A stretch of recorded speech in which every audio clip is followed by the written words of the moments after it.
Hey, what's up, teacups? I know we like to think of ourselves as the smartest species on Earth, but we sure do some dumb stuff. I, for one, have accidentally poked myself in the eye with my toothbrush because I was brushing my teeth too vigorously when I was late for work one morning. Stupid, huh? At least my cornea smelled minty.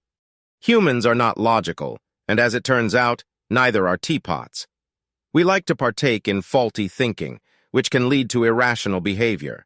It's not that we are not intelligent, it's that often our emotions get in the way. We also like to cut mental corners and occasionally think lazily.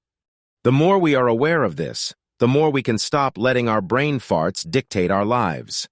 Let's look at some examples. The Dunning-Kruger effect is one of many cognitive biases, and this one in particular can really make us look stupid. Basically, the Dunning-Kruger effect is the relationship between how competent we think we are in a particular area versus how competent we actually are. Generally, the less competent we are, the more competent we think we are. This is because when we gain basic knowledge of something, like, say, how to build a house, our knowledge goes from zero to, well, not zero. We now have some knowledge, which gives us confidence in our skills and abilities. This leads us to overestimate our ability to build a house. However, for people who have way more experience and knowledge about building houses, the opposite is true. They tend to underestimate their ability.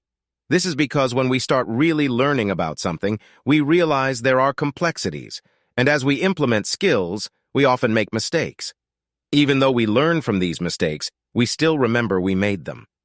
This leaves us feeling humble in our skills and knowledge, despite the fact we are way more competent than the guy who's walking around proud with their head held high because they just learned houses need foundations, and we can use nail guns instead of hammers.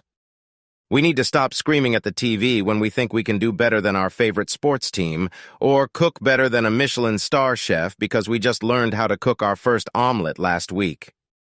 If we remember this, we can hopefully remain humble at the beginning of a learning journey, and not lead ourselves to embarrassment after overcommitting to something because we're overconfident. Anyway, what other things make our brain fart?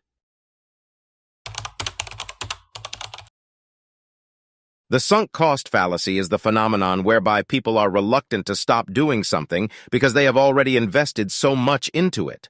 People keep investing time, money, or effort into something because of the time, money, or effort they've already put into it, even if it's logically a bad choice. This is because we don't want to give up what we have already given. This can apply to all kinds of things. Maybe we started a business that is failing because the market has changed, but we keep throwing money, time, and effort at it because we simply don't want to cut our losses and move on. It's the same with relationships. We may spend years in a bad relationship because we've put so much time and effort into it. But logically, maybe the time and effort wasn't worth it, and the relationship still sucks. Staying in the relationship makes us feel like we haven't wasted those years, but in reality, we're just wasting more. The same goes for buying something dumb. We may buy something super expensive and later have to convince ourselves that it was worth it, even though the thing we bought doesn't give us any inherent joy. For example, we may buy some really expensive shoes, but after wearing them for a day, realize they make our toes feel like they're broken and on fire. We can't exchange them because we've worn them, so we're left with either giving them away or convincing ourselves they don't hurt enough to not make it worth buying them. We may keep wearing them and walk around with a grimace on our face, but tell everyone we're fine as our shoes fill up with blood, or just keep them in their box, taking up space in our wardrobe. Either way, we made a bad decision. Let's stop trying to convince ourselves otherwise. Let me know some of the dumbest things you've bought in the comments. To battle against the sunk cost fallacy, it's better for us to consider the current situation and future predictions, instead of focusing on past investments. This can lead to a more logical decision and prevent further loss. The time, money, and effort cannot be recovered either way. It sucks, but lots of life sucks. We shouldn't let our dumb brains make it worse. Okay, let's squeeze out one more brain fart. The self-serving bias is the tendency for people to attribute success to their own hard work, skills, and character, and attribute any failures to external factors. This can make us look pretty lame, with the exception of me.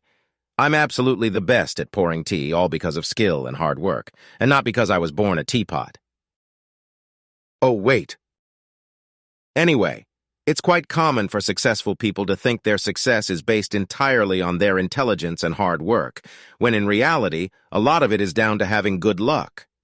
Where and when we're born, our experiences as we grow up, the people we meet, and our economic background all play a massive role in terms of success. And that's all down to chance. We may even get promotions because we're in the right place at the right time. We may be the only option rather than the best option. But success inflates our ego like a phallic-shaped balloon. Our ego is also the reason we often blame external factors for our failures. We drive a brand new sports car because we're so frickin' amazing, but that pedestrian came out of nowhere. We blame external factors all the time to protect our sensitive ego. I fell off my bike because the curb was in the way. I failed the exam because the person next to me kept grinding their teeth. I lost the game because the referee didn't wear his glasses. I didn't get the promotion because of office politics. I'm fat because of my genetics, not because I eat 12 pizzas a day. My child turned into an a-hole because of video games, teachers, and television, not because of me.